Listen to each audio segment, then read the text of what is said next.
firemen sang, so they had was old and had 5 holes in it. So they had to fill it, pull it up, and empty it into Thomas's tank as quickly as they could.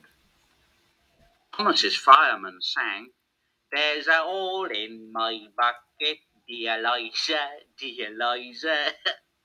But the driver said, "Never mind about Liza. You empty that bucket before you spill the water over me. Go on." At last they finished, and Thomas started off.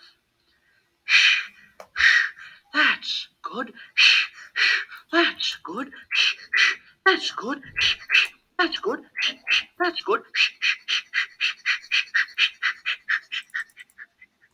And Annie and Clarabelle ran happily behind. "That's very much better. That's very much better. That's very much better. That's very much better." They puffed along the valley and were in the tunnel when Thomas began to feel a pain in his boiler, while steam hissed from his safety valve in an alarming way.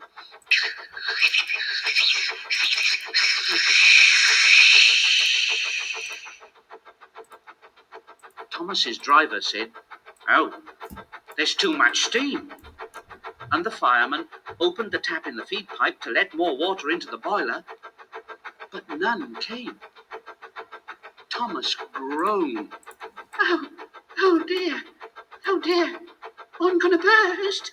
Oh, oh, I'm going to burst. Oh, oh." They damped down his fire and struggled on, but Thomas was in a terrible state. "Oh, I've got such a pain. I've got such a pain." Just outside the last station, they stopped, uncoupled Annie and Clarabelle, and ran Thomas, who was still hissing fit to burst, onto a siding right out of the way. Then, while the guard telephoned for an engine inspector and the fireman was putting out the fire, the driver wrote notices in large letters, which he hung on Thomas in front and behind. "Danger. Keep away." Soon the inspector and the fat controller arrived. "Oh, cheer up, Thomas. We'll soon put you right. Yes." The driver told them what had happened, and the inspector said, Oh, so the feed pipe is blocked, eh? Well, I'll just look in the tanks." He climbed up and peered in. Then he came down and said to the fat controller, "Excuse me, sir, but look in the tank, will you, and tell me what you can see." "Oh, yes, certainly, Inspector. Certainly." He clambered up, looked in, and nearly fell off in surprise. Well, I never, Inspector. Can you see fish? Goodness gracious me. How did the fish get in there, driver? Thomas's driver scratched his head. "We must have fished them from the river." And he told them about the bucket. The fat controller laughed. "Well,